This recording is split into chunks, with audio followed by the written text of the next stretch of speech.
Welcome to another edition of Frankly Green Bay, where we introduce to you creative people throughout northeastern Wisconsin. He's an old buddy of mine. He started Sports Talk Radio in Green Bay, and he's the PR director for PMI. Ladies and gentlemen, Mr. Terry Charles.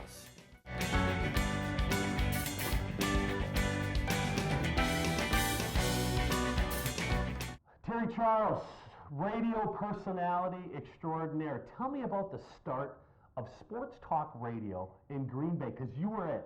I was. I worked at WNFL for 12 years prior to that, and at WNFL we actually started talk radio in general in Green Bay at first. It was all full service stations. You're playing music, you have newscasts, and then we took the big plunge there and said, let's do talk radio. And we're like going, no music? I mean, we have to fill all this time just talking, so come up with interesting subjects, take phone calls. So we did that. We were the pioneers there. And after 12 years, WDUZ at that time went to WDUZ The Fan. Yes. Sports Talk. Is that when it had happened? That's when it happened. Okay. Yeah, probably happened, I want to say maybe like 95, 96 was when sports, so Doug Kaufman, I know you know Doug, gave me a call and said, would you be interested in joining our team here to help kick off and start this all sports talk format? I thought, how cool, Covered the Packers for 16 years on the road, at home.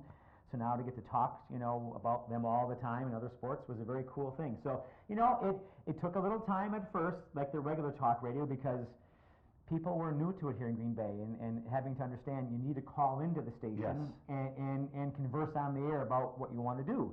And in general, there's a very small percentage of people who call into radio shows. A lot of listeners, but to actually make that, well, I wouldn't say pick up the phone, now it's push a button, to actually call and be on the air, people are nervous, they don't call. So you're dealing with a very small percentage of people who actually call in. So that's just a hurdle we had to overcome, and over the years, talk about more subjects.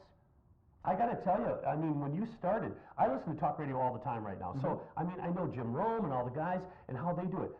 How did you get listeners involved? And did you have a partner, TC? I don't remember. Was it just you? Well, it was for the morning show. We had the morning show, and then there was actually like Fan Line and Sports Line with the shows as well. So Doug Kaufman and I were involved in the shows, and eventually Rookie came on.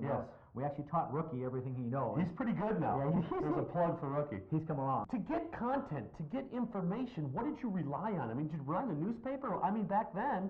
Yeah, well, that's a funny thing. ESPN Sports Center wasn't on in the morning.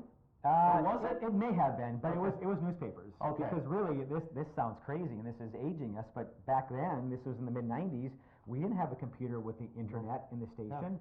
We still had the AP Newswire, but there was no computer to go and just search everywhere. We got the USA Today hard copy, the Milwaukee Sentinel, I believe, the Green Bay News Chronicle, and the Green Bay Press Gazette. I mean, so you looked at all those things, and you looked at sports magazines, and that's how you came up with your ideas.